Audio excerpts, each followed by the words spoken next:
Good morning.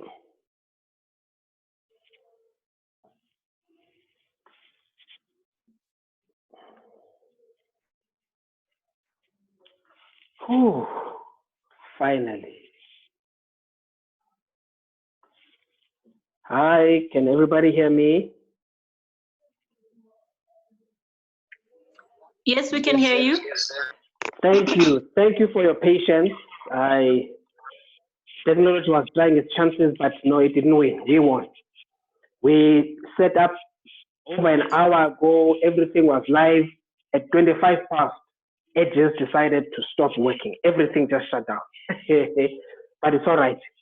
It's all right. At least now we are back. We are in together. I do not think I will make people wait, but I'm going to head over to Siamo. Is Siamo already connected?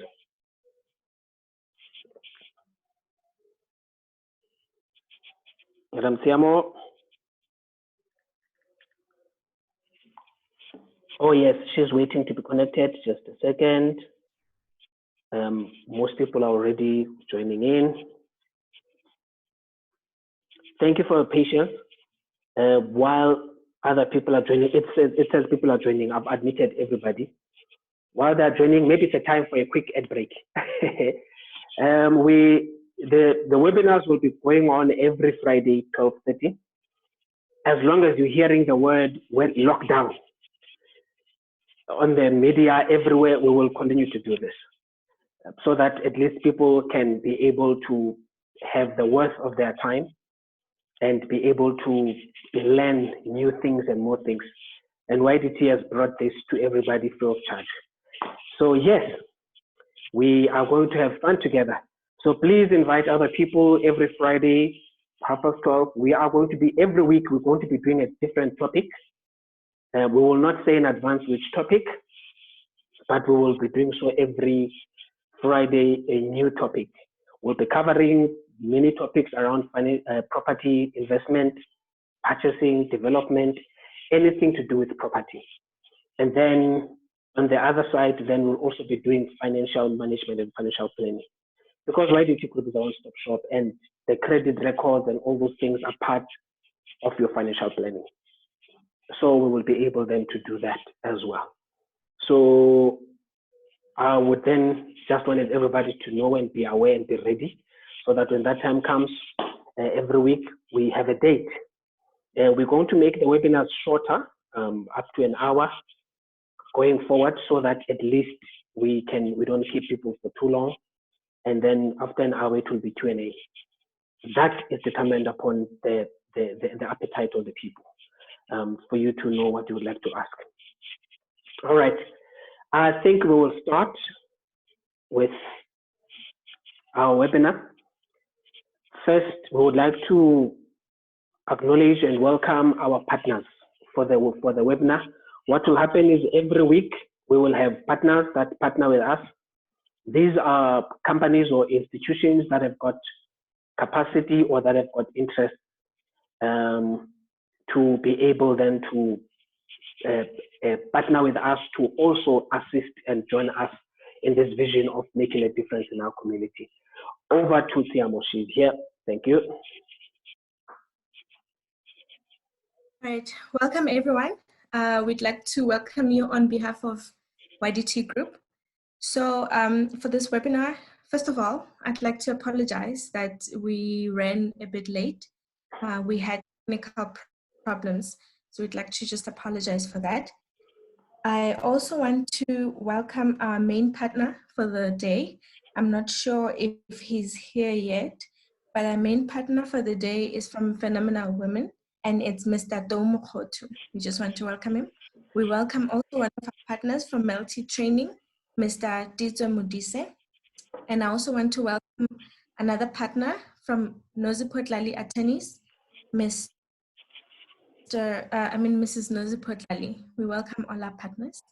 So for us to go through, I want to just introduce our speaker, who is Mr. Yabela Tlali.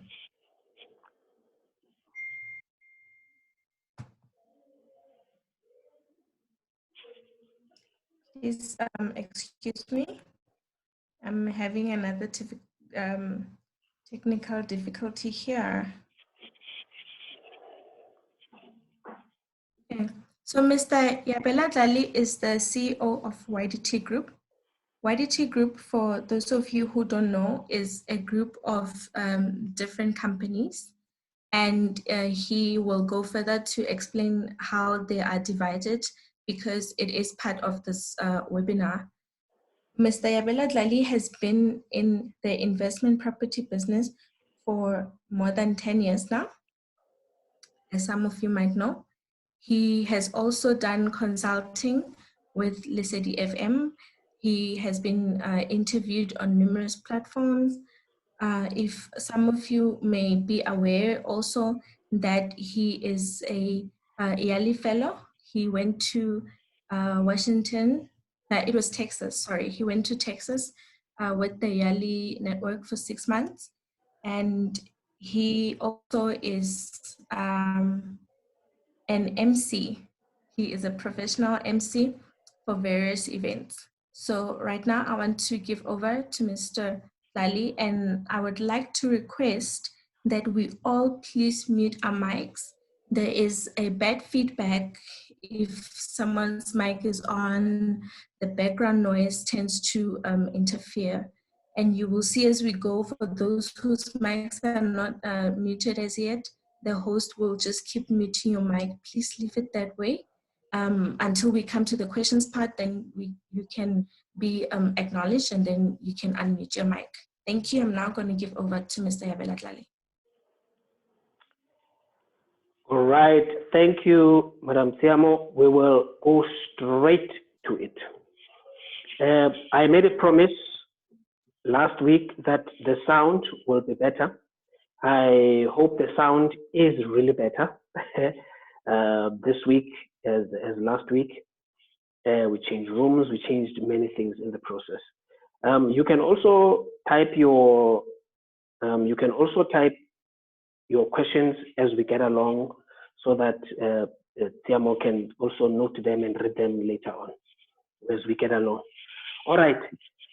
Like I said earlier on, what you will notice is that all the posters will say the same thing about the topic of the day, because we will, even though we will have different topics every Friday, but we will only discuss the topics with the people that have logged in, because this is really sacred to YDT Group. We just don't want to be giving out too many things, but to the people that really appreciate our value. And that is exactly what we are going to do. Now, the topic for today is whose money and which entity. We touched a little bit, which is what we are going to do in any case. Generally, we'll keep touching on some of the topics we previously touched, so that we can be able to go deeper in some of the topics. We will also, the questions that are being asked also advise us. They lead us, they guide us to the topics that need to be addressed next. All right, now let's go. Whose money? That's where it all starts. It starts with whose money. After we've all gone through the previous ones, just a quick recap for the people that are joining us for the first time today. We have had 2 webinars already in the previous 2 Fridays. The first and those 2 Fridays are almost similar. However, it is not fully the same content. We have loaded last week's Friday's one on our YouTube channel. So we will also load this one as well now into our YouTube channel and even the future ones. So while still at it, if you can, please go like, rather subscribe. You see, I'm still a Facebook person liking the pages.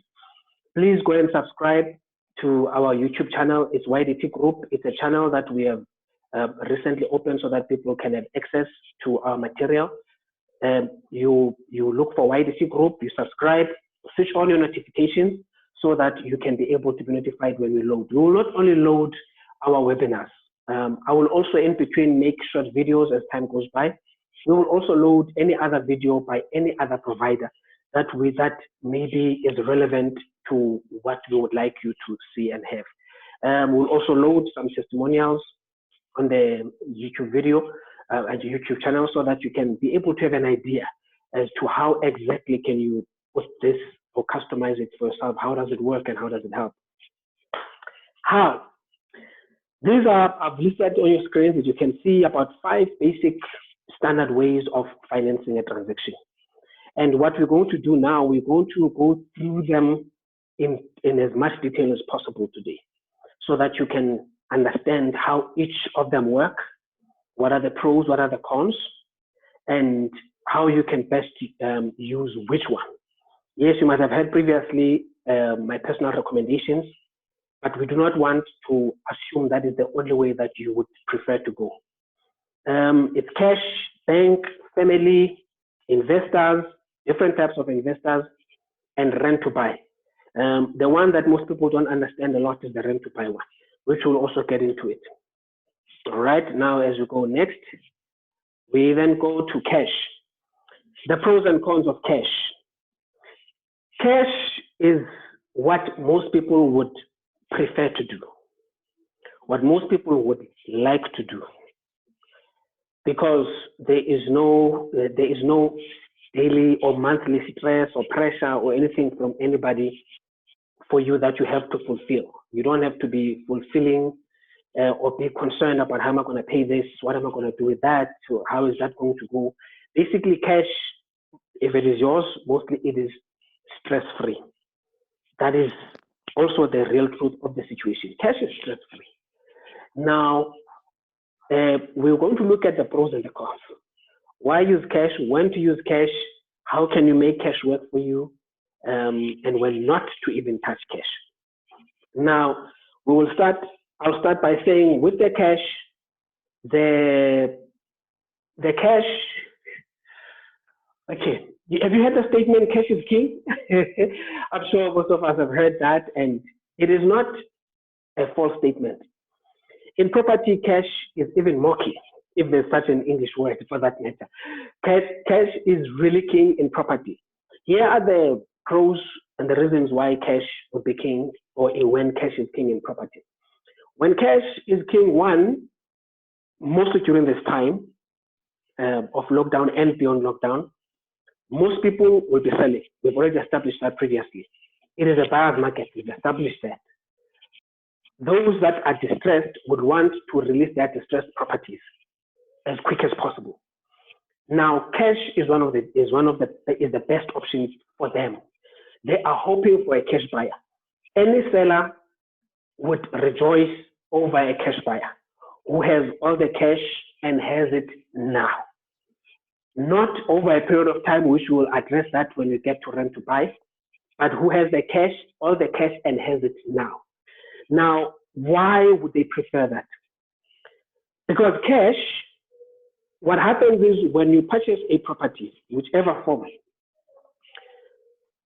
you are advised, mostly when you use cash, to deposit the funds when the time comes to the transferring attorney's trust account, not to the seller, not to anyone else.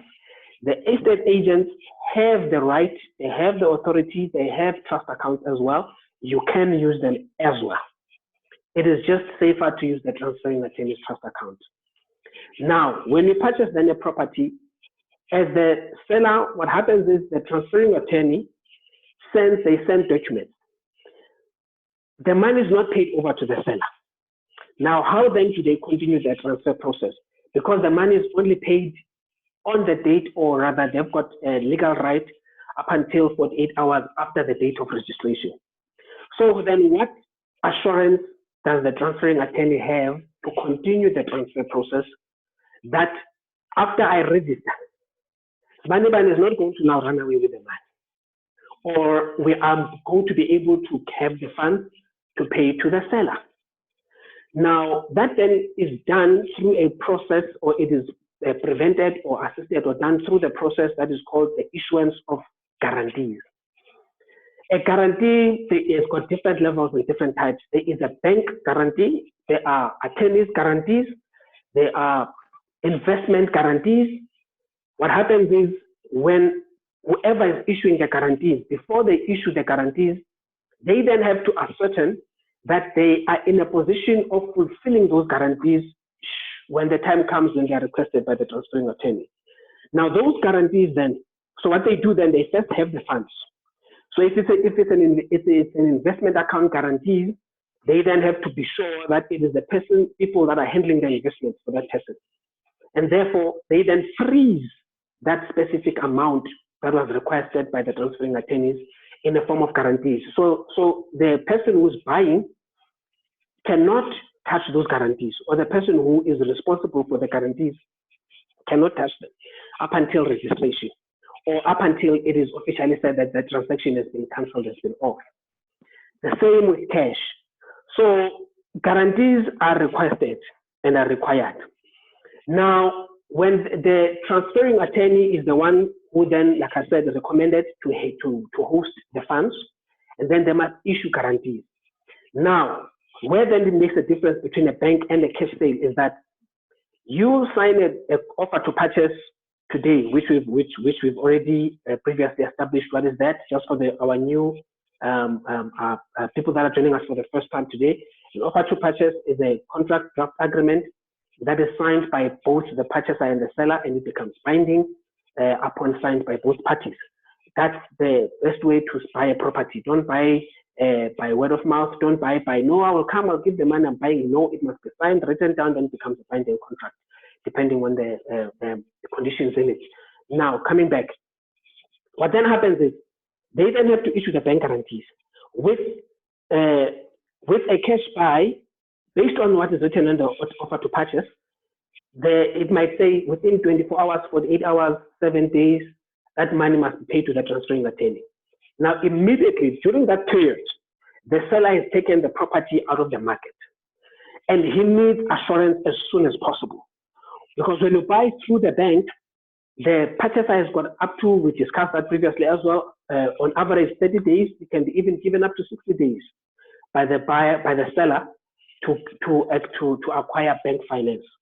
Now, during that period, the seller cannot sell to anybody else, but has to honor this and wait for this purchaser to get bank finance.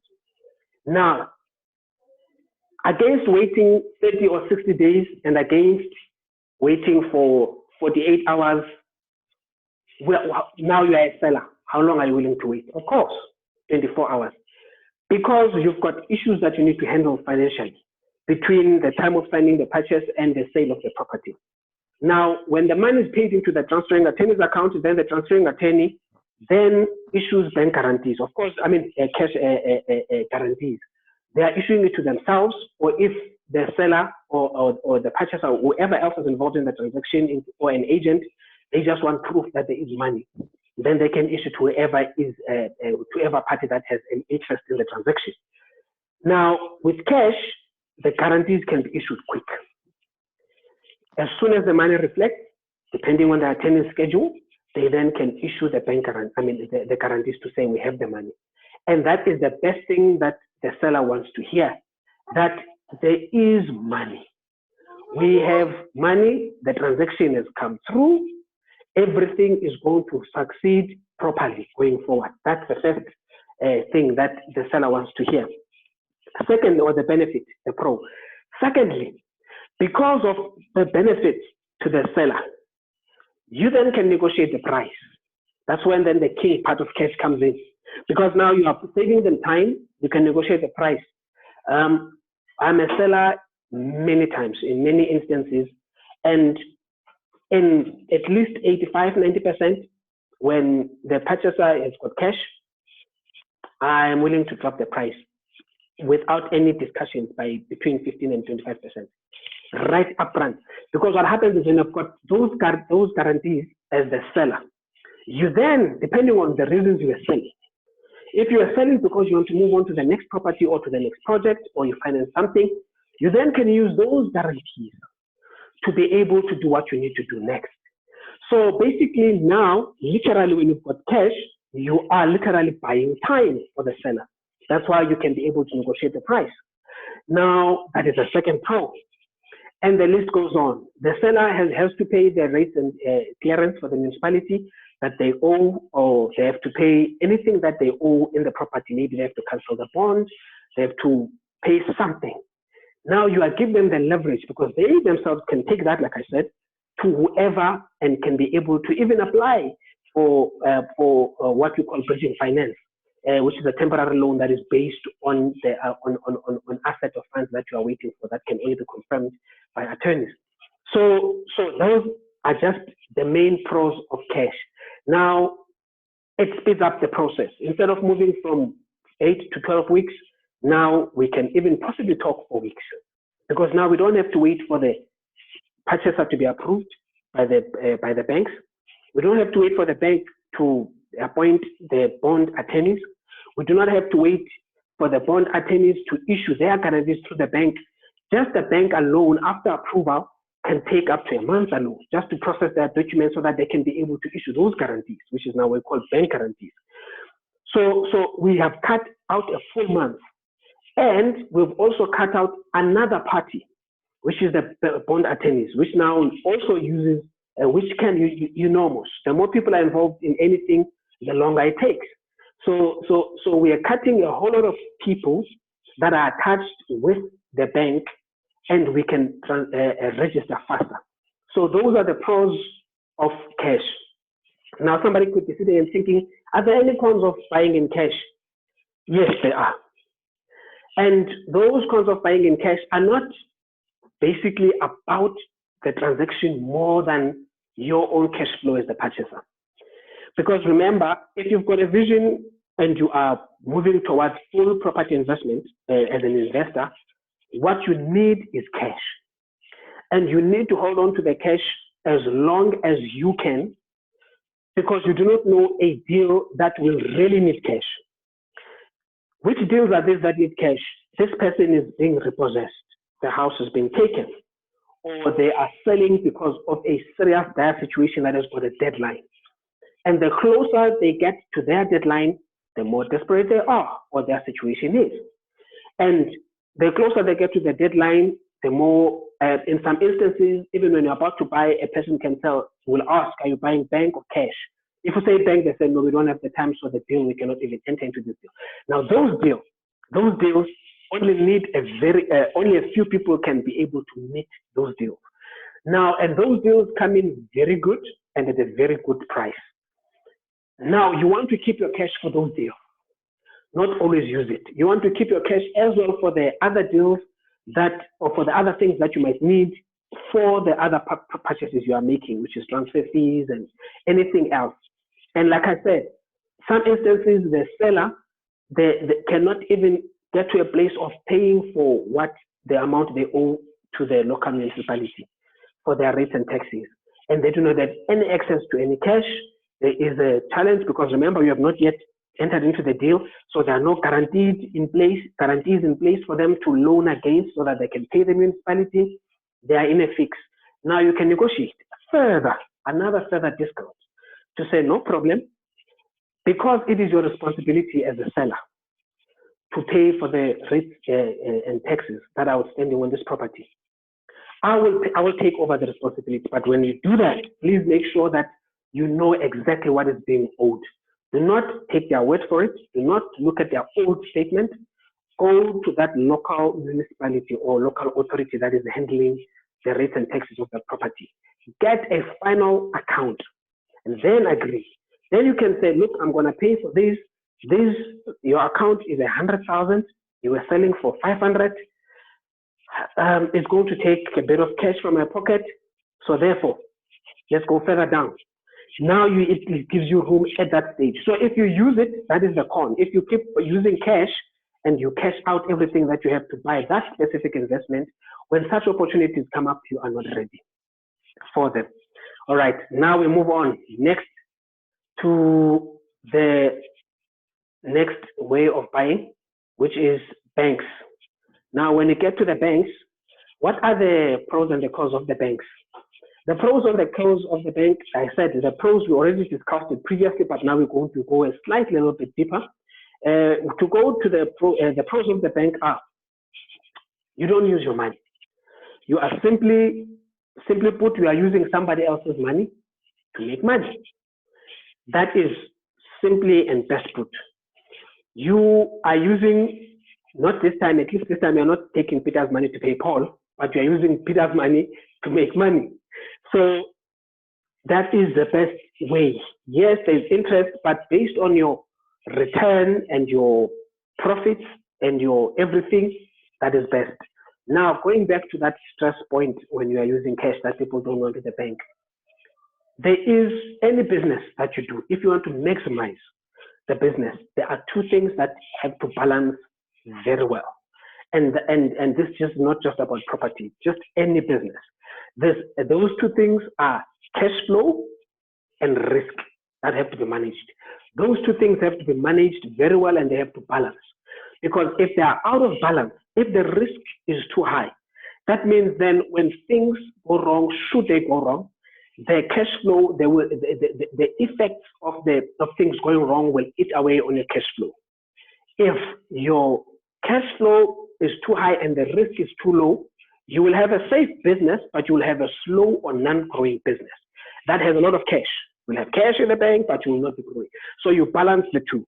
Now, balancing the two in property is using the bank's money or whoever else's money, and then you keep that cash flow for those deals that I was referring to, so that then you are always ready for any other transaction. So that is the main pro for the bank.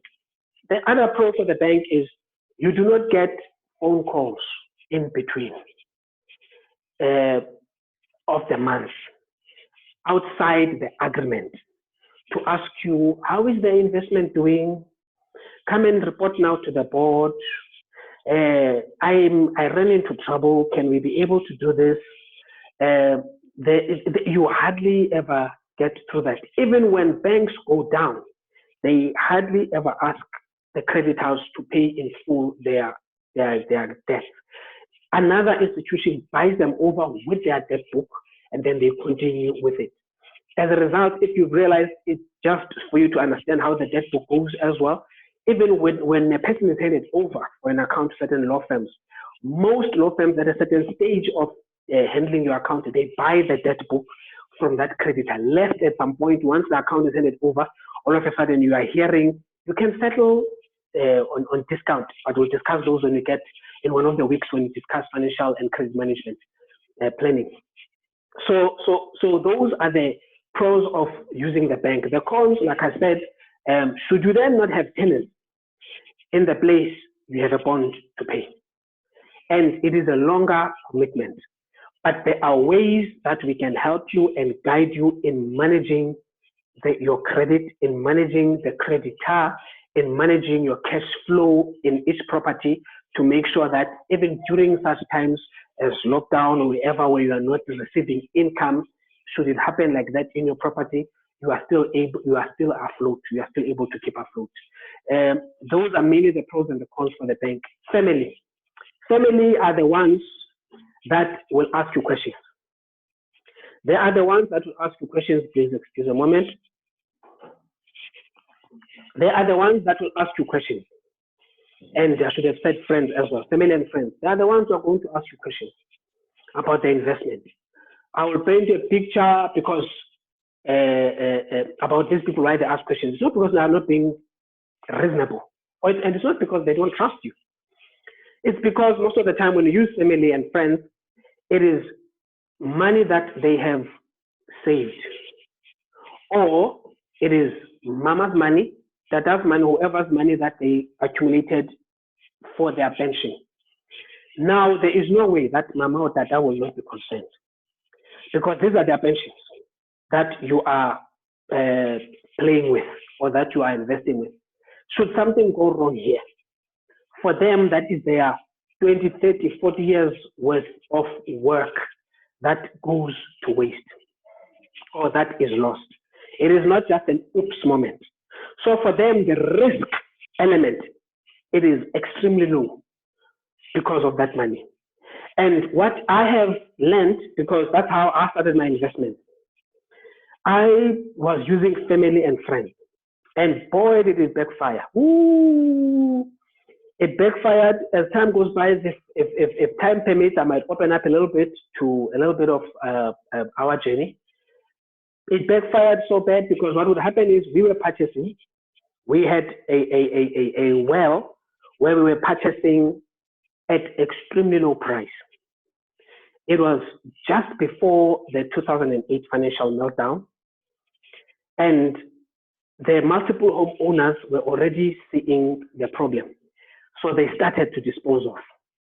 And already the auctions were starting to pile up and everything was starting to go. And I could not keep up. I had the skill, I needed the money. So I could not keep up with the demand of the clients, and I had the clients as well. So I had the clients, the buyers in numbers. I had the skill of buying this property, and I had the places where to buy. All I needed was just cash. You understand? All I needed, I didn't need advices like the stocks guy. I didn't need nothing. All I needed was just money. So few family and friends who were able to sit down with me, they wanted to know the details. I'm new in investment. Now I then dispose of every little detail. I lay down, then they say, oh, if you're going to make so much profit, then let's go 50-50 on split. Sounds fair. And then they put a 1-1 clause. Then they say, no, that 50% must be guaranteed. And that's why I made a mistake, because I had done enough deals for me to be safe. And then things went wrong. Names I was called. And things happened. And that's why I was saying, when people say that do not have a lot of years and enough experience in property, say will never go wrong with property, and it's either they are just doing it by the way, they buy one property in a while and put it there and with extra funds. But if you are trading in property, you are going to make mistakes. And my principle, even my kids know, make mistakes as soon as possible and as much as possible, so that you can learn fast and know what not to do anymore. Now, we made mistakes and we had problems with family and friends. And within the first year of property, we went from a plus to 50% on the red. And that meant everything lost. That meant things going south. And because these people, their money they have saved and it was whatever, then there were serious consequences. Now, when it comes to family and friends, what I've learned, and that also applies with investors, over years, the other things that happened as well, what I've learned is if a person cannot take full risk with you, meaning if things go wrong, they are also going to say it's okay. Or secondly, if they cannot afford an oops moment, then don't take their money. I don't care how desperate you are in buying that property. Do not take that money, because the property is a long-term investment. And unless they are buying to keep and then it is registered in all your names, then you are tenanting it out. They have taken full risk with you by doing so. But if you are flipping, which is another topic we're going to touch on the Fridays, when you flip with property, buy and sell to make profit, then do not touch their money. Now, those are the serious cons of using family and friends. The pros is that there's no credit checks, no credit whatever. They trust you as a person in general, so therefore they are more willing to do this with you. Most of the time, they will not even go deeper into doing a due diligence. There's Codiv now, on the transaction or with you, because they already trust you. So those are the pros. And of course, they are there with you in the journey. If they've got experience, then they can be able to assist you as well. Investors, there are different types of investors who will not be able to go through the whole list and everything else in terms of what types of investors and all those things. But we can just browse them. It's angel investors, it's different types of investors. What do you call these guys? The venture capitalists. There is many types of investors that are there. These investors, normally what investors do, either one, they know the industry, they just do not have time to work the money. They just need somebody with skill and they can trust. Remember, with investors, most of the time, these people do not know you. Most of the time.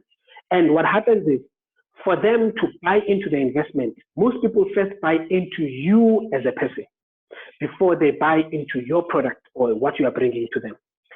Simple example.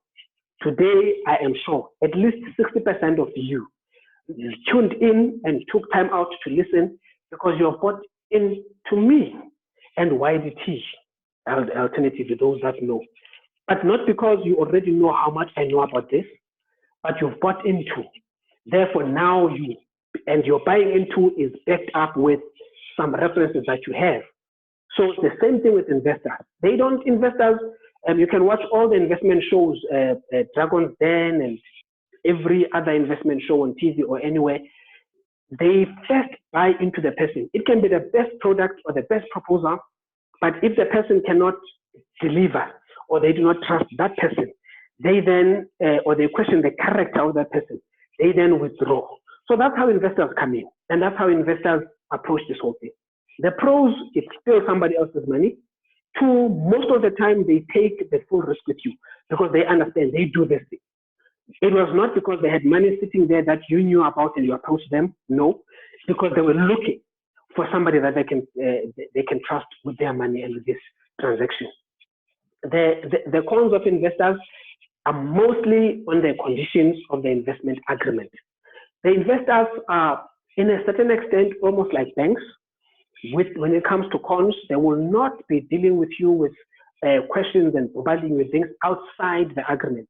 So the cons are subject to the investment conditions, whether it being the date of maturity, whether it be the duration of investment, whether it being the times that you have to pay out or their investment has to mature, whether it being, so any condition are the ones that decide whether how bad or how good the cons are of that investment or of that investor for you to take that investment and going forward.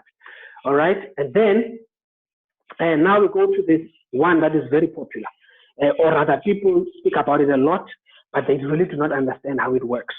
Rent to buy. Now, rent to buy is I am entering into a lease agreement with you. The same lease agreement or separately, I am also purchasing this property immediately on the dot with a specific period and condition. In other words, instead of a normal sale offer to purchase, we then say, no, not 30 days for me to get finance. I can only pay you cash over a period of 12 months, 60 months, or I am sorting out my finances right now. I am renting in the same or concurrent contract. I am signing a purchase agreement, which is an offer to purchase. I'm buying this property and I'm asking you to give me 12 months. In this 12 months, I am going to deal and fix my credit record because I'm going to buy through the bank. So in these 12 months, I'm sorting out myself. And then at the end of 12 months, I would have delivered the guarantees that we can continue the transfer of the property. Where people make a mistake with the rent to buy, they think if I enter into a property and rent, and I say, I will buy, it's a rent to buy, it is not. Or if you sell, I'm the first option to buy. No, that is called first refusal. Now, or the first option to purchase. Or if you have already signed an agreement and you've got such clause, it is then called 72-hour clause, where you are normally given 5 days to produce the guarantees. If not, then the seller moves on to somebody else. So when you move in and say, I'm going to buy later, it is not a rent to buy. You are renting. I'm talking legally speaking now. Yes, your understanding is that I'm going to buy, but legally speaking, it is just a rental agreement. You have not yet purchased. When you purchase is when it goes together concurrently. Now, you can then decide with the pros and the cons of the contract. Do you put them all together or do you keep them separate? When you put them together, they are totally linked to each other. Now, what will determine whether you link them together or you separate the contract is your idea what you want to do with the property. Now, if then you want to keep the property, whether to rent it out or to stay in it, then it is highly recommended you use the one mostly trying to stay in it that is linked together. You use one contract. So that if anything happens, the lease agreement does not fall off before the purchase is fully done, or the purchase part of the agreement has lapsed or is fulfilled. Because what you do not want is if you separate them and you are staying in, you do not want the lease to be cancelled and the sale to continue. Then you are kicked out of the house. Normally, when you're kicked out of the house that you are staying in or whatever, then you lose interest, you don't want it anymore, and the list goes on. However, if you're going to rent it out or it's an investment, meaning you can flip or you want to keep just to accumulate value for whatever reason, then you can separate them. You can separate them to lease separately and purchase separately. So that if you see the leasing is a burden to you, you cannot continue with the leasing because of cash flow or any other reason. You just drop the lease side and you continue with the sale side. He still or she still cannot sell to anybody else up until you fulfill that side. Now, if you are renting and to rent to other people, we'll talk other things about master lease and all those things that are not relevant for today. It will just be too much information. Now, those are the pros of rent to buy, or that's rent to buy to start with. The pros is that you lock the seller in. That's the main pro. You lock the seller in, and most importantly, what most sellers don't understand is you lock the price as well. Because imagine saying, please, I'm going to pay this property over to you in cash over 3 years, and I'm buying for 500,000. That means you are not paying interest for 5 years or for the 3 years that you are paying this person, number one.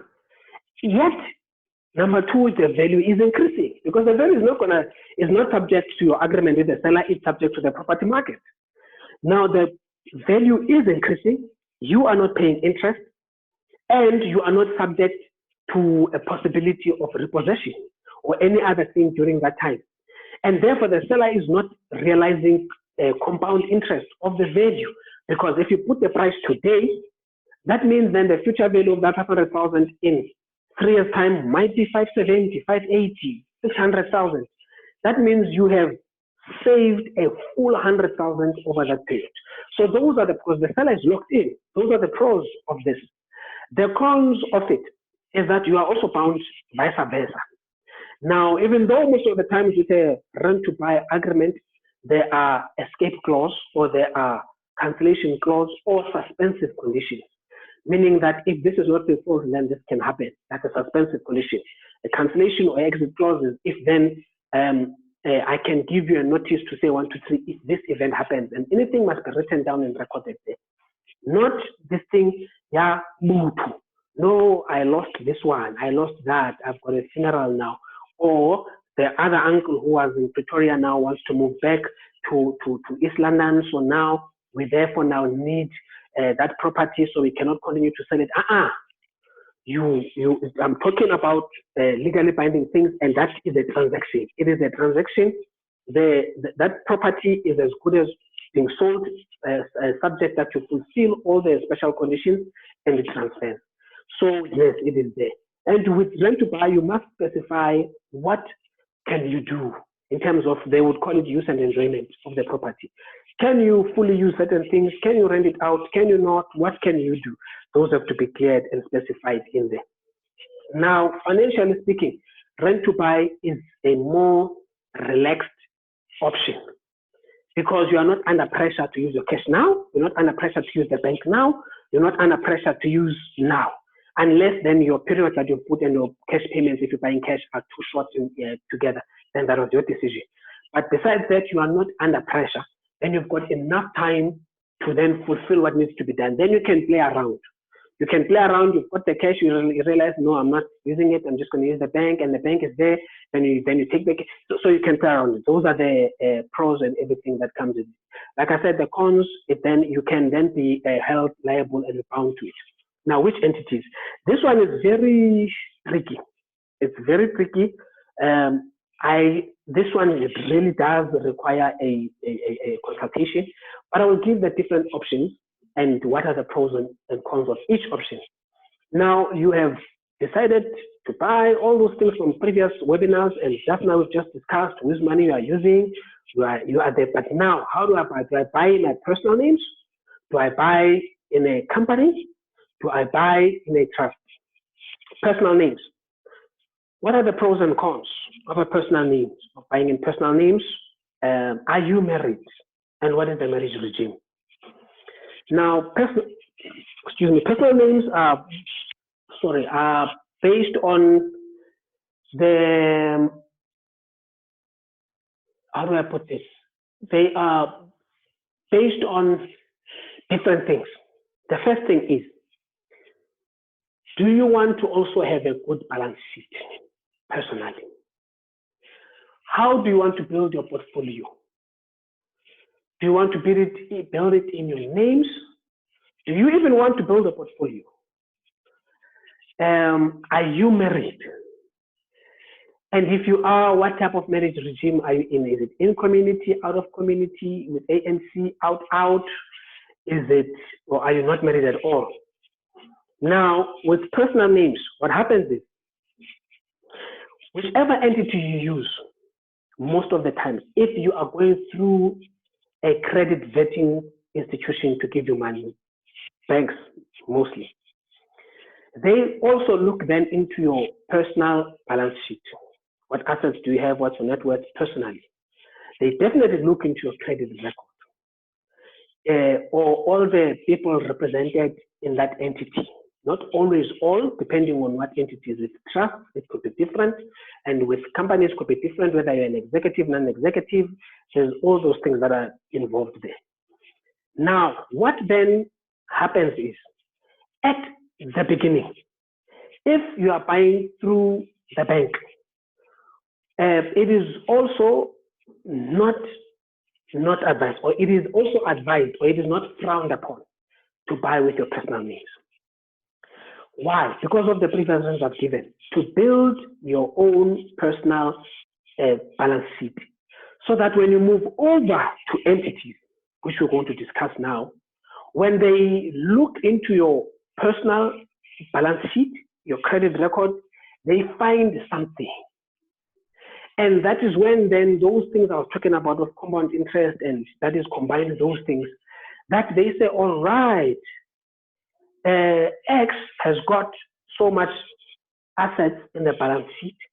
Therefore, when they sign here, should we need them to sign surety on one of the entities, which is another discussion altogether whether they should sign surety or not, then we know we can be able to have things there. Secondly, it also builds up a track record. Now, this you do if you are in a hurry to build your portfolio. And there are ways of protecting that as well, if you want to build a portfolio quicker. Because if you're taking your time, then you can use entities. Entities, sometimes they are subject to submit financial statements for a year, 2 years. You must submit this, you must submit that. So if you are patient to go through that process of waiting for that time, or waiting for that and for that, then you can start immediately with entities if you do not have a portfolio yet. But if you already have a portfolio in your personal name, then you just want to move the assets, or you want to move over to another portfolio, that's much better. It happens quicker. It is one of the best things.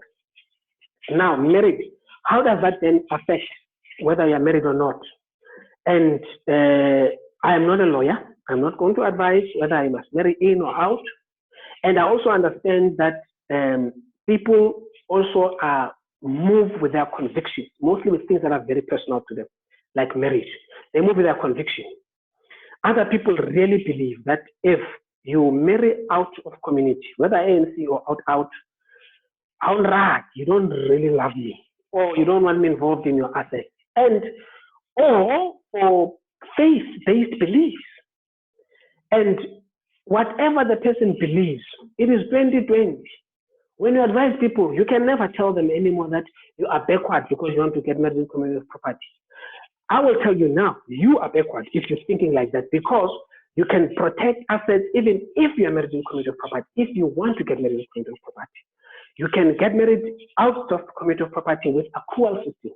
That also has got pros and cons, because when they look at assets, and depending on how you are purchasing and the percentages of ownership in the new property that you are purchasing, then that could be also affected by the ANC. Now, if you are out, which is a very minimal population of married people, out means forever. No matter what you accumulate together, whatever you came with, when you buy now, when I buy a spoon, it is yours forever. When you buy a spoon, it is yours forever. And you must mark, mine is mine, yours is yours. If we have to dissolve this estate, or with this marriage rather, sorry, if we have to dissolve this marriage, you take yours, I take mine, life moves on, nothing affects the other, and whatnot. So we need to be open-minded. So the way that, because we understand all those things, we are able to assist you regardless of which type of marriage you are in, if you are married. We do not discourage or change or have to, first you must go change this. If you want to work at the standards that you are, we continue to work. Because sometimes, not sometimes, changing a marriage regime can be extremely costly. Extremely costly to change a marriage regime, because it must go through almost like a divorce process for you to be able to change it. All right. Now, we start with the first one that most people think is the best, which can be, depending on what you want to do, is company. Do you buy through a company? Do you buy through personal names? Do you buy through the trust, which is the next one that we're going to discuss of the companies? A company, buying through a company is dependent on your objectives. Again, many things, that's why most of these things have to be customized for you. That it depends on the objectives as well. Are you building with an exit strategy in mind? If you are building a simple, straight out business, not investment, not portfolio, it's a business. If you are building a business, any business, the best business coaches, they tell you that you think, plan, conclude of the exit on the day that you enter into it. You must already know the exit plan the day that you enter into that company or you register it. Now, what then are the pros and cons of the company? The pros and cons of the company are this. It is one of the quickest ways to sell your portfolio. That is the biggest pro. What do I mean by that? Here you are, you've got a portfolio of 5, 10 properties. They are all registered in a company. And you want to sell them. Or even one property, but it's big, like a block of flats or a hotel or something. And it is registered in a company. It saves you time, money, many things, even transfer costs and duty.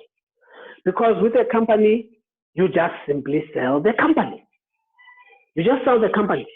You sell YDT, and everything that is in YDT goes with YDT.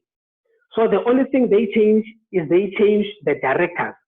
But at this office, they register the name of the company as the property owner, not the director's names. Yes, the director's name might appear as a representative of a company. Remember, a company is a different legal entity that is ending on its own.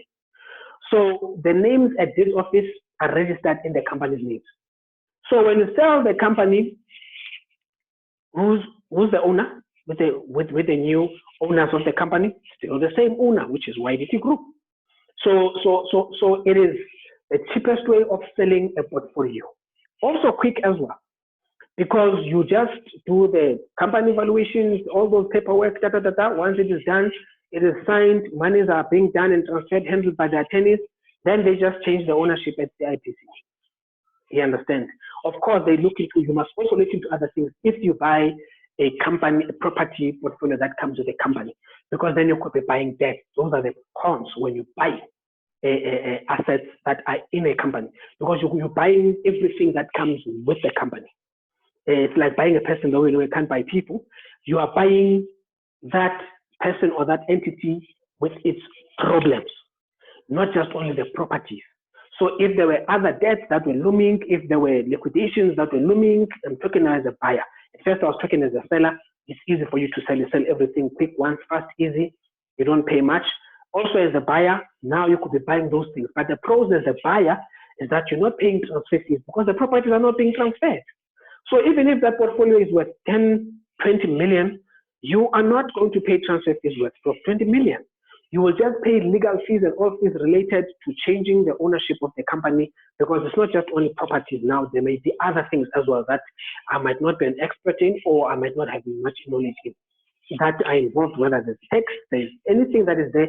So those are the things that you also then need a serious business consultant, advisor, tax consultant, and attorney when you are going to purchase through your properties that are in a company. So basically, those are the pros and cons. The properties stay there. You can trade with them. So which then means when you trade with them, you do not, when you sell, you do not pay the normal capital gains tax. You just pay normal tax as though it is goods. Now, the properties don't become necessarily assets in terms of the taxman's eyes. They then become goods. Just like if you are buying and selling bread, you just pay tax on the general tax bracket profit of the scale or the bracket that your business is in. So then the properties become goods. They're not treated separately as assets because now you can easily trade in the company with that. Trust. This was very big previously. It still is one of the best ways, but it was very, very big previously because trust, most people use them to hide assets and to protect assets, which is one of the main things that is used by people married in community of property. Even the companies, they can use that. Mostly not because they're using PTYs and whatnot, but that's a different ballgame. I don't want to touch that now. Lest it raises many questions. Now, a trust, just like a company, a trust is even a stronger legal and independent living or that being that never dies. A trust never dies. The only time a trust dies is when it is terminated. A trust, most people use this one to protect assets. Now, buying through the trust, it is the properties that we mostly recommend you use it to buy properties that you are keeping for future generations, because then they stay there. Properties that are paid off, properties that are things that you're not going to transact with those properties a lot, except to list them out. When I say transact, you're not going to sell them and buy others. Basically, they are not going to be transactions of in and out of the assets now. Remember, we're still in that point. An asset is a day one asset, and so there's not going to be in and out of properties in that trust, because then at some point it becomes very expensive because of tax. So if there's going to be a lot of in and out, then you might want to consider companies, because then you treat it as good, like I said. Trust, the beneficiaries stay the same. It needs trustees, which one of our partners for us for the day, which is ND attorneys, they then register trust. They can help you to register a trust and have it there at a low cost. It stays forever. You can change trustees, you can change beneficiaries. If you put your children, and this is where trust fund babies come from. They come from trust. And a trust fund baby in a trust does not really remain that much of a beneficiary or that much of a baby, a trust fund baby for long in a trust. If the trust cannot accumulate income, does not have assets. I mean, a trust is empty. It's like registering a company and the company does not run. Many people have done that. They've registered companies. They've even closed by CIPC because they're not doing returns. So if a trust does not have things, you are not creating trust fund babies by just having a trust. It must have assets and money in it. A trust then has got more pros and cons in terms of creating long-lasting wealth for generations. Because then in a trust, you can link your will with a trust. A trust, you can also, in the trust deed, which is a document that runs and controls the trust, you can determine and say when and how will the children receive the money, or the beneficiaries receive the money. And that's where and how the trust fund babies are. You find out, we had one at my school. I went to a school in East London, and we had trust fund babies, and these kids were just receiving money every month. Just receiving money every month, and because the money was in the trust, and the trustees or the donors of the trust or the people that were there, or the founders of the trust, put clear in writing in the trust deed to say, if then I do die, look at my will, or it is written here to say if then the trust founder whose names are this or these trustees die, then the beneficiaries must be handled by this. This trust must be handled by these people who must become the trustees.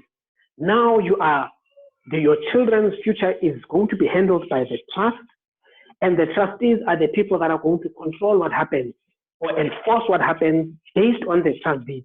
They don't make new decisions.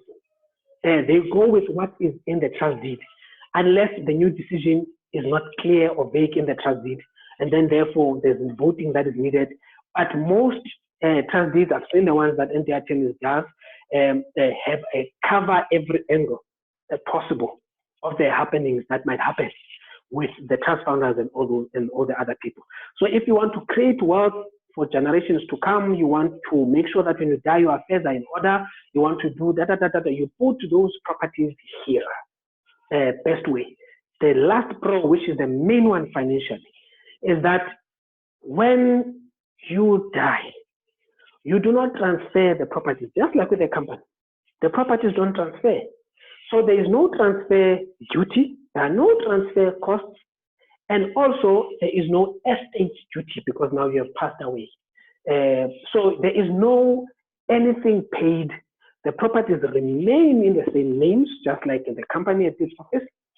The beneficiaries are there, which can be changed and can be added, removed. You can do as you please with them, as long as you follow the due process and protocol that needs to be done. And that, ladies and gentlemen, leads us to the end of today's webinar. I will now open the floor and over to you, Thermo, to handle all the questions and answers going forward. And I can imagine there must be a lot of questions for this one. Thank you. Over to you. Thank you so much. Okay, everyone, I think we learned a lot today. We certainly did. So we can just raise our hands if we have a question, or we can just comment in the comment section for any questions that you have. I see that Ntozelizwe commented, and he or she said, Yabela Tlali, we had a deal that we did last year, and exactly what you're saying happened, and we negotiated our own buying price. This was for a commercial site. So this comment came in around 5 minutes before 1 o'clock, which is a while ago, and I believe the topic that you were talking about here was negotiating a buying price and the benefit that one can have in terms of once you lock your sale, how that save you money in terms of interest rising and so forth. I believe that's where you were. All right. Thank you. That's a great comment. I'm happy that at least somebody can say we've done it and it worked. All right. Exactly. Okay. There's no one so far who has raised their hand, so I think we'll just give everyone time. I believe they're busy typing, so we'll allow time for that. I see Kobisa is raising her hand.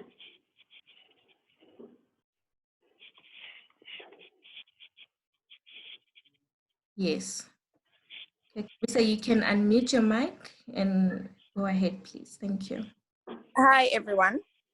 Hi. Thank you, Mr. Lali, for such an informative talk. I have a question. I don't know, it relates to company personal assets. So I wanted to find out, you said when you build it's good to build your personal profile, right? But now let's say you want to move into opening a company, and maybe you still have a property under the bank. If you want to transfer, the first question is, when you transfer from your personal property now into the company, let's say you want to transfer some of the properties or a property. Okay. Will it incur the same transfer cost as you buying a house now when you want to transfer to the business? Also, the second question is, when you're transferring the property to the business and it's on a bond, let's say, does the bank have to assess you, reassess you? Would there be issues regarding and the business, will the business need to be approved by the bank to actually take on that property if it's still on a bond? Let's say it's a property that's not paid up in full yet. I don't know if my question. Yes. They are clear. I think Tiamo will continue the same way we continued previously. Each question we answer it separately, because sometimes more questions lead or come out of that question with some follow-up questions.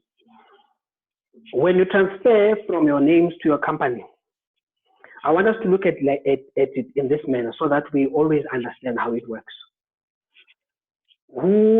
In whose name is this property registered at this office? It is your personal names. Are we changing the owner? Because whoever is registered is the rightful owner. That's why most people say, I want to see the title deed.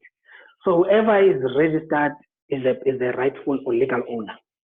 So if you are changing ownership, always when you change ownership, or the details in ownership are going to change, you always pay transfer cost. I'll make another example that people always ask, am I going to pay transfer fees? It was the three of you have bought. It was you, your spouse, and a friend, or three friends. Now you want to get rid of one friend. Whether you are buying them out or they are just troublesome. And you agree to get to buy them out. Now, because it is not going to be the exact same names that are going to be in the new ownership document, which is the title deed, you then have to do a full transfer. And that transfer is subject to all the conditions of a transfer. Meaning the full municipal account must be paid, get a clearance certificate. It must go through SAR to check if transfer duty is payable. Also answering the second question as well in this next statement, if it is financed, there must be a bond cancellation, and the new person, the new buyer, regardless of who is behind the entity or the names, has to also qualify. Because remember, things in South Africa, the law in South Africa is very enforceable. And property is a serious legal process. Now, remember the bank, when they gave you the money, they attached the money to the house, which is a bond. But they attached whose house? They attached Kobisa's house. Now, they cannot attach a YDT group's house if Kobisa becomes the owner of YDT group, because they attached Kobisa's house. So if then they are not involved in that process of changing, and they do not change and they get a new attachment order, they then cannot be, they do not have leverage, which then means that Kobisa or YDT, who is the new owner as a company, can now sell that property and the bank will lose their leverage. So if a property is financed, we have to cancel the current bond to change ownership to the new bond. Now, do they then consider the new purchaser? Of course, they consider the new purchaser. If the new purchaser is Kobisa's company and Kobisa is the only director, they still look at Kobisa's finance to say, all right, let's look at Kobisa now. Can Kobisa afford this? Can Kobisa, because they look at that when the company is new. They look at the directors behind. Mostly they do that with trusts. With companies, banks are starting to differ now how they do things in that format. Most of them just go straight out with the company financials and whatever. They just check your credit record, not your affordability as the directors. But in some instances, they still do where they check, they use your personal affordability as the director of the company to finance the company. And then the names become, the property becomes registered in the names of the company, of course. And then they issue finance like that. So which is another reason why then your credit record needs to be kept proper and clean as much as you can, even when you have properties, if your intention is to continue to grow using the bank's money. I hope that answers your question. Yes, thank you. Thank you. Okay, next we have Ms. Ikone Kivet. Her hand is up. And then after that, we will go to Mbumi's question on the comment section. Thank you. Good evening, everyone. Sorry, good morning. These things always happen in the evening. I just want to ask, with the trust, does do the rules of the bank apply, like with the interest rates when they increase? Do they also apply with the trust? And also, if you lose a property, then what happens when you register that property into the trust? Like, what's the difference between it and an investment when you have it in the bank, like when you keep your money in the bank versus having a trust itself? Like, what is the major benefit of having a trust? Can you please ask that question again? It is not clear. Please ask again so that I can understand which part, because you spoke of interest rate. You spoke I'm saying, of like, putting money. Yes, with please. the like when you put your money in the bank, there's interest rates that it grows. So with the trust, do they do the same thing as well, where you pump money or assets into the trust? Does it also rises with the inflation and all of those things? And also, if you have registered a property and now the property no longer belongs to you, do they also know that it is part of a trust? And how does it work? Like, what is the benefit of having a trust versus just putting your money in the bank? Okay, I will rephrase the question so that I'm sure, just make sure that we are on the same page. You are basically asking if you put money and, of course, assets in the trust, do they accumulate or grow in the same way that they would be in your personal names, right? Yes. Yes. All right. Yes. The ownership, it does not change or is not questioned by, or does not question what is due to you or what the bank or the economy performs, or how the bank and the economy performs. If you've got properties in the trust, they grow annually, their value at the same way as if they were in your personal names.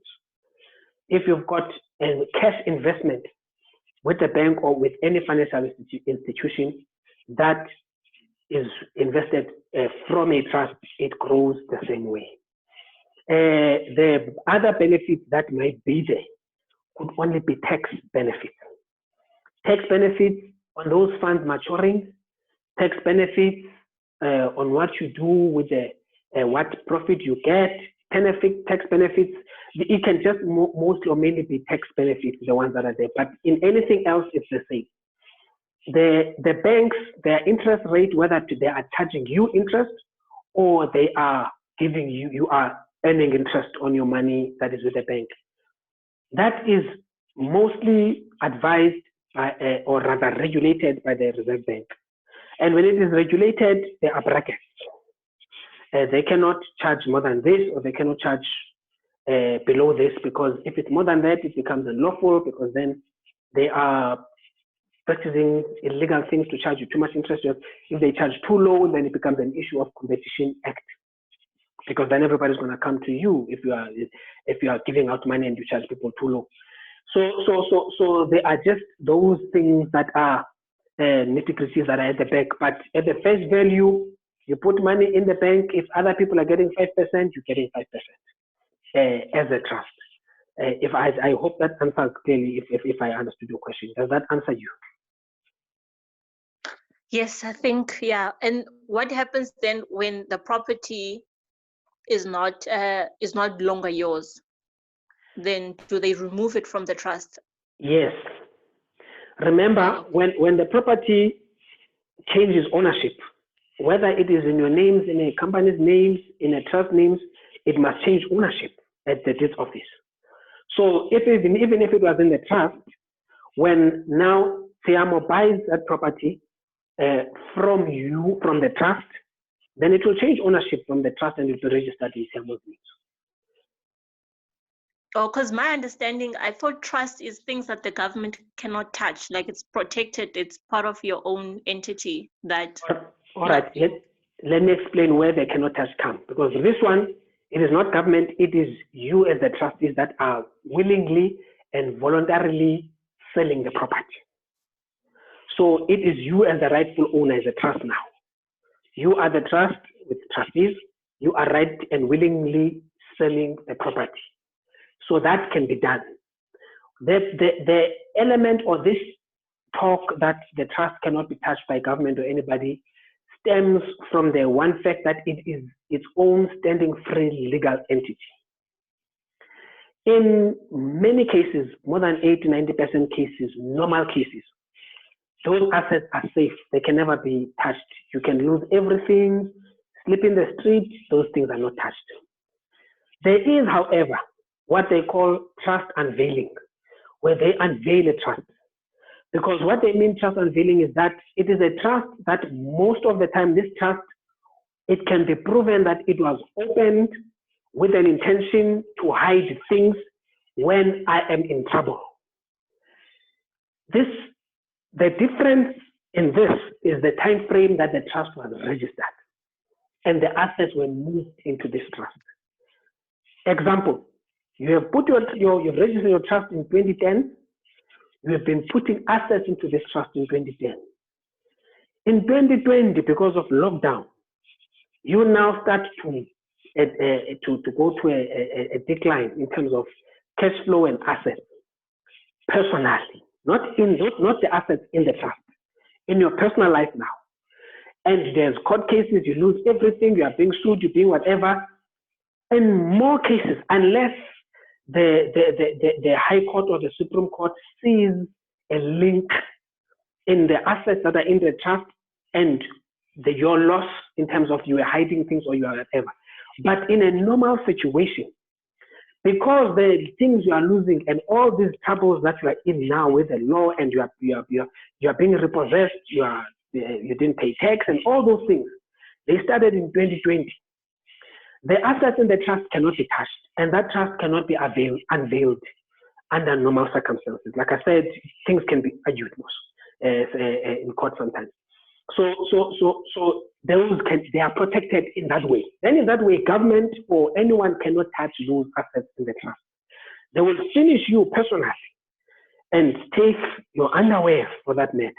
They will take you for everything that you have, but they will not be able to touch what is in the trust. So that is where the difference is. That is what they mean by the government cannot touch it. Now, if the trouble happens in the trust, then the trust will be affected because that trust is a person, is a living being, which is a legal entity, legal person. So that trust will then be affected because now these assets, the troubles are happening in the trust. If you've got 10 properties since 2010 until now, and you have a bond in one of them, and now you cannot pay the bond, the bank will repossess the property that is owned by the trust because they've got a bond in the property, on the property that is owned by the trust. Should they sell that property below your debt, settlement debt to the bank, they will go back to the trust and say, are there other assets? Because this property, she was owing us 500,000, we only got 400,000 at an auction. We need 100,000 to settle our debt. They go back to the trust and they start to eat away at other assets. But if, so what then we do, we customize it in such a way that certain assets are in different and individual different trusts. But that's called creating layers of protection. That's a whole different level altogether. But yes, I hope this now answers you. Does it answer your question? Yes, thank you very much. Thank you. Okay, awesome. Thank you so much, Ikona. We now are going to go to Mpumi. Mpumi first asked, let me just go up to it. Mpumi first asked, when you want to sell a portion of the property in a company, how do you then sell? Because she thinks that you cannot sell the entire company. So then how do you sell the property inside the company without selling the actual company? Okay. Now this question can mean two things. It can mean, Mpumi, that you are selling a portion of a property. In other words, you've got land and you want to sell half of that land, and that land is in a company. It can imply that, or it can imply that you are selling only one property out of many properties in the company. Which one would you like me to address? Okay, Hannah, she was typing. It's going to take time. Let me answer both then to make it easy. Yeah. When you sell, remember, a company is a legal entity, just like you as a natural person. If you are changing ownership, back to Carissa's question, if you are changing ownership of one property, you can sell one property in a company. The whole thing of when I was explaining, you can rather sell, you can even sell a whole company. I was trying to say when you are selling your whole portfolio, that is in the company. You are deciding now, YDT has got 5 properties in that portfolio, and I want to let go of all those properties. Whether it is a way in which you had set up those properties or a way in which you had set up credit in those properties, which sometimes it happens. You can do that. You can take all the properties that you want to put on credit in one entity, so that when you want to be debt free, you just sell the whole entity, and then the purchase price covers the debt, and you are debt free for those properties. That's another topic of another day. So you can sell an individual property out of the company, not a problem. That can be done. Now, if you want to sell a portion of the land that is in a company, you can as well.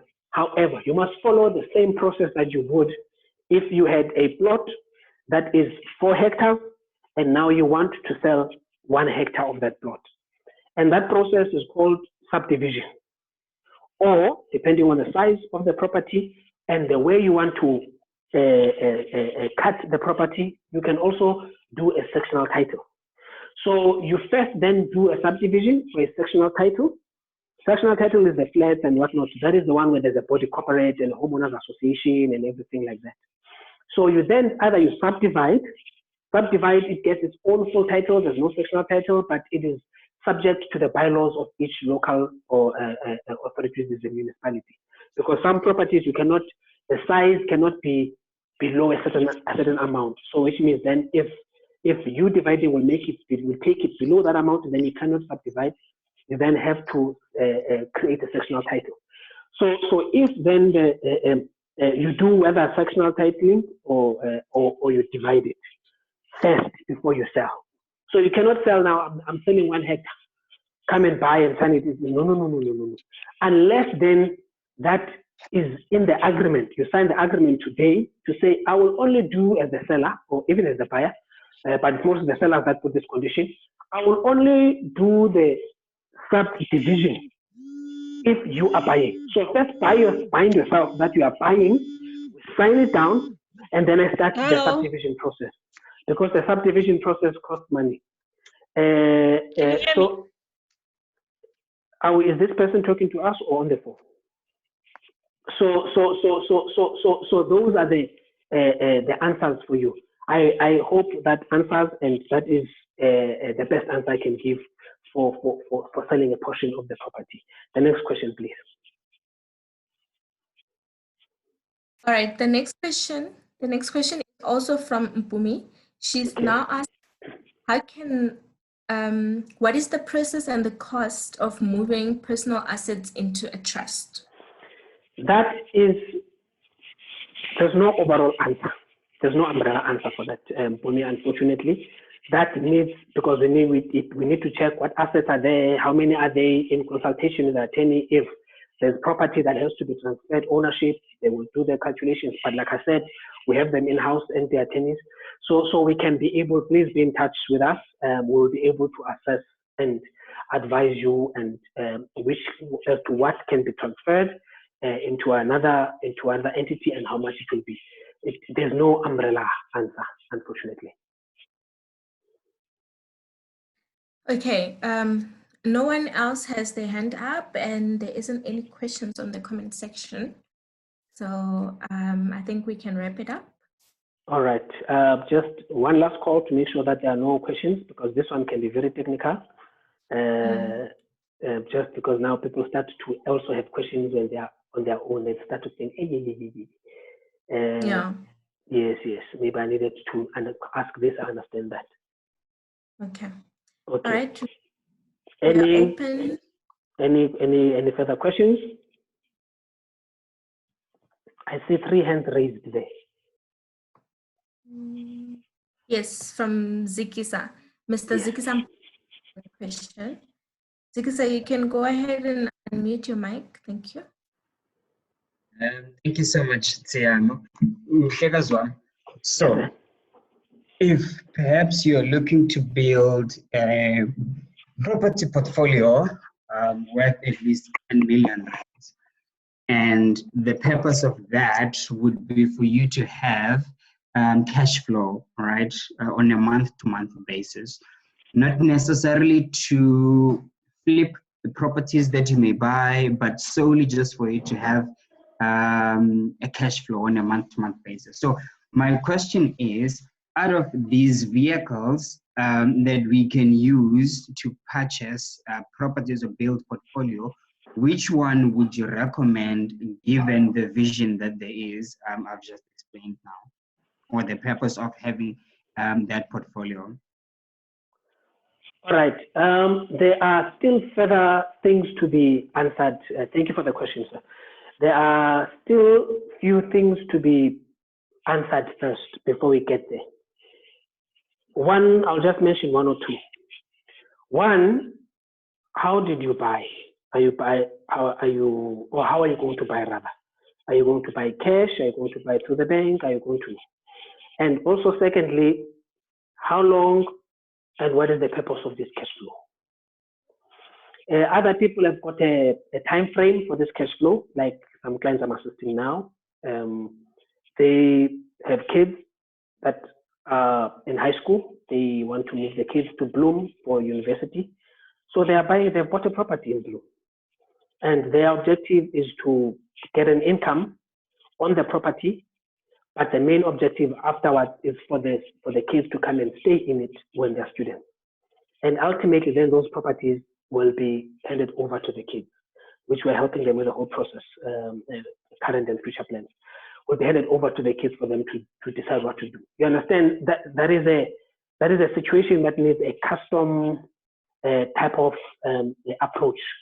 So that is why I'm saying we'll have to answer those questions and dive into other questions. However, on the general, on the surface, if we look on the surface, which is not really what we generally like to do because people are not the same and visions are not the same. But on the surface, all of them can work. All of them can work. They can be in your personal names. And remember, most investors, or rather all investors, when they invest in a property, they invest with some sort of cash to come in. Whether solely it being a cash cow investment or it's an investment that it must just bring in money in the meantime, but I'm looking at the value, like the McDonald's investment strategy, just for free to add it in there. I'm not sure if most people understand. McDonald's is not a burger business, it's a property business. What McDonald's do, they buy the best property in town. If you have watched that movie, The Founder, you'll discover that when they started it, and they still continue like that, but now there are other amenities that they consider. They wanted a McDonald's building next to every church because they know every town has a church. So what they do, their current investment strategy, it is not to break even on cash flow coming in on their investment. Their investment strategy is on value mostly. So they are willing to pay 100 million for a property. Though a normal McDonald's will all know that if it's a normal business, there is no way that one shop can pay rent to satisfy a 1 million investment. Absolutely no way. Mostly a McDonald's. But they know that at the prime place where they bought this property, it is jumping in value. In 5 years, it will be worth 200 million. So it is only that small percentage of people that can do that. And those people are the people that have a lot of money and a lot of cash flow, but they are investing on value and on net worth and net assets. That's their biggest investment. That has got a big risk in a sense that if then things go wrong in that town and you have to shut that McDonald's down, or the town gets to be shut down because the whole city burned and it is now abandoned, then you have lost. That is the only risk that is done. But of course, such people, they do their due diligence very well to check the sustainability and the projection of the town and the city, how long can it live and whatnot. So yes, I hope I've answered that. Mr. Any Zikisa, further question? you have a follow-up question, or are you satisfied? No, he's satisfied. He's saying he's satisfied. There, I see a hand. All right. All right. There's another question now from Mpo. Mpo is asked, how do I go about buying property with my life partner? Can the property be registered in both our names, even though I will be the one applying for the bond? I'm not sure if they're married or it's just a life partner. I assume they are not married because Mpo said life partner and not spouse. At least that's a good assumption. But let's answer both. If it is a spouse and you are married, it depends on which type of marriage. Again, marriage regime that you are married in. In an community of property marriage, your spouse automatically becomes, if you register the property and you buy it in your names, your spouse automatically becomes an owner, and the spouse has to co-sign with you all the documents, including the bank application, regardless of whether they are a co-applicant or not. A co-applicant is a person who's applying with you. A co-purchaser is a person who is buying with you, whether by virtue of agreement or by virtue of law forcing you to do so, which is in the case of community of property, the law forces you to do so. But if then it is just a life partner, you can have the property registered in both your names. That person then appears as a co-purchaser. Now we then move to the next stage. Is this person also applying for bank finance with you? Then if they're applying with you for bank finance, then they become a co-applicant. Now, if then they are a co-purchaser and they are not applying with you, they still need to they still need to sign in the bank application forms, because the bank still has to look at their credit. The only thing they will not consider if they are not fully applying with you is their income. They will not consider their income, but they will consider their credit record, their risk, before they finance the sale. Personally, and with experience, I would not advise. In any given situation, I've seen enough, and those are one of the properties that sell very cheap to buyers and to investors. I would not advise you to purchase with your partner if they are not fully taking the risk with you and they are not your spouse. I would not recommend it. Fully taking the risk is they are also using their funds to apply. If you are not married, there's talks of marriage and they are not working and you want to apply, they want to be part of the property, it's either you wait to be married or you buy on your own and then you add them later, which then will change ownership. You will both reapply and all those processes. Because what happens is a lot has happened. In fact, as it stands now in our 13 years of working with property, almost over 90%, and I'm not abusing statistics, of the people that bought with co-partners have had to sell because things went sour at some point. So just based on that experience, it is not to say they will in your instance as well. Definitely not. We're speaking life, not death. We are just advising you to be wise. To say, because if you are co-owners and you are co-owners for 5 years with this partner, and they never contribute a cent in this property, and after 5 years we have to sell the property, believe it or not, whether you like it or not, they have equal share on the profit you make on that property. Whether you are selling because you are no longer together, whether you are selling because the partner has now passed away and the family wants in, legally you are bound to advance the person with certain funds towards them. Now, there's one or two ways that can minimize that. And so far, there is absolutely no way yet that has been proven to all the time work to prevent it.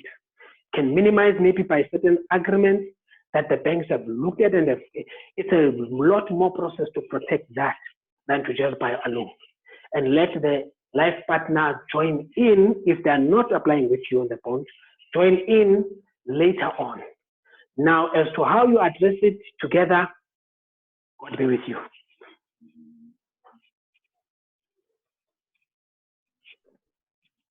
All right, thank you. There's no follow-up from Paul, but I'm going to give time from Paul to unmute the speaker if they have a follow-up question, or they can say whether they're satisfied or not.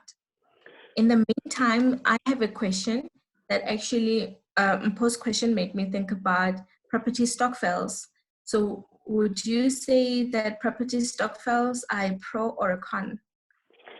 Property stokvels, depending on how that stokvel is set up. It can be a pro, it can be a con, depending on how it's set up. And it's one thing that has been looming. Others have started to come for 3 years. They've closed their books for most studies to people like myself who are curious, want to know what's happening, how's it happening, what's going on. They've closed their activity. However, with the knowledge and skill that one has, a property stokvel will work, or rather, let me say, here are the risks. Let me start with the risks. The risk of a property stokvel is that, just like any normal stokvel, this month we give Yabela money, all 10 of us, or 9 of us, he's the 10th person. Next month we give Tiamo money. The next month we give Zikisa money. Now, what happens then, because if Yabela, when he was the first person to receive the house, Yabela decides to withdraw. He's got his house, is registered in his names, and there was nothing done or set up to protect the other people. Yabela is gone with all your money, full stop. And there is absolutely nothing. And if there is something that could be done, it is going to be very expensive, it's going to take a very long time. Now, the best way then is to set up the stokvel in such a way that after we give Yabela the property, it's either it is registered in all our members' names, or the stokvel registers a bond against that property. So that then, if Yabela decides to quit after he's received his house, then the stokvel, just like the bank, can go and start litigating against Yabela, and then get the property sold on auction against Yabela, or force Yabela to pay back the money that was spent to buy that property for him. So that's why I was saying it depends on how it is set up and everything like that. Otherwise, if it is set up well and proper, most, if not all legal angles are covered, then it is one of the best ideas that can happen, mostly to Black people or to people that are previously advantaged and do not have the ability to build a big portfolio on their own fast. Then it is the best idea. Because though Yabela has received his property, he is still contributing for Tiamo, for Zikisa, Solisa, and everyone else that follows thereafter. And it builds it faster. And also, sometimes what the people do then, others that were considering that invited me to be part of the stokvel, property stokvel, is that then what I advised them, and I could not reach that, and then I pulled out because they were not willing for other things, was to put all the properties in that stokvel, in the ownership of that stokvel. So all the properties are in the ownership, are owned by the stokvel, but that has got other things that happen. Because after we have contributed to put one property, we can decide to fight and dissolve, but at least it becomes better in a sense that even if we dissolve the stokvel at that time, we just split the money equally after selling the property, or we are forced to sell the property and split the money then equally based on or according to how we had contributed in the stokvel. All right, I see Tiamo is no longer with us and she just lost the connection. I will take one last question so that we can release everyone else. If there is a question, you can type it. Oh yes, I see there's a question that's typed there by Brian. What are the reasons banks do not give building loan for rural land? Brian, That is a very interesting question because we are working in our long-term plan as YDT Group. They say put out your vision out there. Maybe somebody else might join in. We are working on that's a long-term plan and vision, 30 to 50 years. That is to commercialize the rural areas because of the very same question. The reason the banks do not finance there, it is because of the first and the most important reason. The property in the rural areas does not have an earth number. In other words, the ownership is not registered at this office. My parents' house, I grew up in a rural area. My parents still live in a rural area even today. And they love it. Is that my parents' house is not registered at this office. It is registered through the tribal system, which is also recognized but not recognized by this office. So now with their first hurdle when they when they want to finance that property, how do they register the bond against that property? Because the property is not registered to start with at this office, so they can't register a bond against it. The second one, the property does not have in the title deed now. If you check every title deed, every title deed that is there has got conditions in it. Conditions like the servitude, the size of that property, square meters, how big is it? Many other conditions that can be put, are the conditions in it that are put. For example, properties that are next to a national road, they've got a between 5 and 20 meter building line. That is a servitude, just in case the government wants to expand the national road. It is part of their property, but they cannot build on it. That's a condition that is put there by government with servitude. So because that property does not have a title deed, it does not have that information. So therefore, the bank cannot recognize it and cannot quantify it and cannot be able to repossess it. They cannot attach it, they cannot quantify it, they cannot repossess it. So basically, the bond registration process is totally null and void. So they cannot give you bank finance. They can give you a personal loan because that's unsecured finance and it's got its own conditions that is there. So that is the main reason that the banks do not finance. Now, how will they be able to finance? Only when rural property is commercialized. Commercialized means they are registered at this office.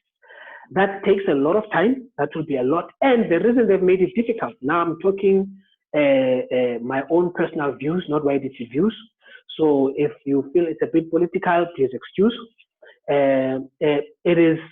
It's because the moment they commercialize it, all of a sudden black people will own our own property and they can be able to commercialize on it. My parents' house has got, like in most rural areas, does not have one house in it. It's got about 4 or 5 houses in the yard. The moment it's commercialized, it is going to pick up value, which means then my parents can now go take a bond. When they take a bond on it, because that property is built cash, or it was built with a personal loan that is now paid off, or a personal loan that was paid off by somebody else. So the moment then it's commercialized, that means that property is bond free, yet built fully. So all that then that is needed is to get a bond, and all that money that I get, I've got cash in my hands. And I can do now as a black person, I can now be fully in the market because I've got cash. So it is one of the reasons that was done previously. You can check the research, check everywhere. It's one of the reasons that was done to stop black people from having commercial benefits from their property.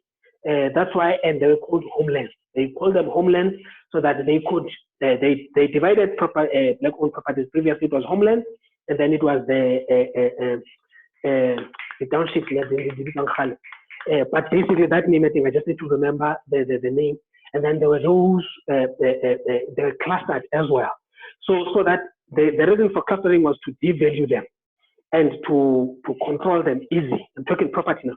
The political ones to control black people easy with entrances. If you can check how you to most townships, there's a bridge, but now it was also to devalue the property, because in this cluster there's discomfort, people stay outside, and then crime will arise, because people cannot live it. Many other things that we will not get into right now. So that was basically that. So I think that is that, and then there's just one last question that came now, and I think this is the last one we're going to take, and then we close today's session, by Florence Adoro. That is there. I'm trying to read it. Florence Adoro is saying that we have bought a property. We applied for a bank through an agent in an area in Bloemfontein. The bond was approved by a specific bank. However, they covered only 80% because she's not a South African citizen. And they now must pay a deposit of to cover the 20%. It was taken to another financial institution and still are waiting for response. Would we advise them to, what would you advise them to do in case they don't have the deposit? In such an instance, this one, when you do not have the deposit, remember we explained it previously. We had a question from a person that had live linked from Nigeria. And the question and what we had explained was that when you are not a South African national citizen, rather, the nationality is not South African, the banks look at it in a different format, which is almost like logical thinking, to say you are not South African citizen, you can then at any given moment abdicate, up and go. So they are then minimizing the risk, which is now the banks. And because they cannot assess each non-South African citizen, it will be too much writing and programming and all those things and law in it. They then say all non-South African citizens. So they are mitigating their risk. That's why they require a deposit. Now, without that deposit, they cannot continue with the transaction because they need to know that you can come in, you can take the risk with them.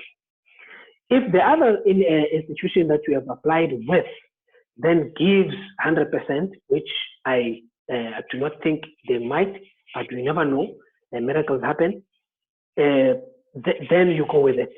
But if you do not have this, then you can go for a property with a deposit that can fit your deposit. Now, there are ways that people used to do things, and I have to highlight this so that people know, according to the banks, like I think all of them, there's only one who did not put this clause.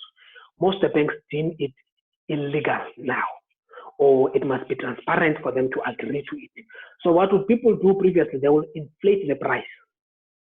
For example, now the property is 500,000 and 20% of 500,000 is 120,000.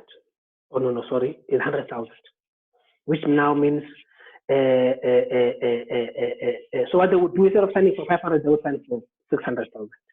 So that when the banks, because they've got an agreement with the seller, when the banks come back and say, we only are financing you 80%, come up with 100, the conditions are met between the buyer and the seller. However, do not go that route. It is illegal.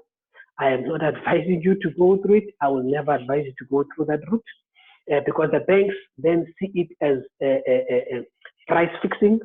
Other banks have tagged it as fraud, and any person that is caught doing that will be jailed and fined. Most of the time, they said the penalties are combined together. But now, if you cannot afford to pay the deposit, rather than go for the property, you can afford the deposit, or you will raise the deposit, which you can arrange for the deposit through the bank and the transferring attorneys. That, as long as they agree, they can be able to enter into some form of arrangement. I thank you very much, ladies and gentlemen. I see Tiamo. Are you back now? Yes, she's back. Please close for us. Thank you. Okay, I'm sorry that I was disconnected, but I'm back again. I'm not sure if we have time for a follow-up question. Otherwise, we can close for the sake of time.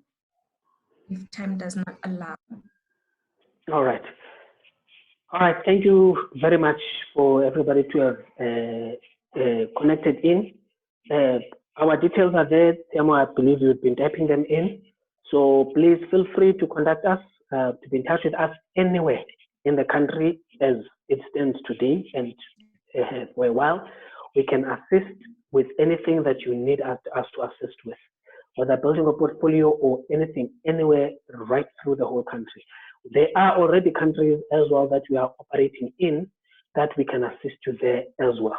So thank you for tuning in. Tune in next week, 12:30, same time, different topic. We will try as we go along to keep the same, if Zoom allows us to keep the same meeting number or meeting ID, so that then you just every week just join in. Thank you very much. Have a great week ahead and God bless. Thank you. Thank you, everyone. Bye. You see, now we forgot the picture, but it's fine. We'll do it next time. Bye. Yeah, we'll do it next time. Okay. Thank you, everyone. Bye-bye. Bye. Thank you. Bye-bye.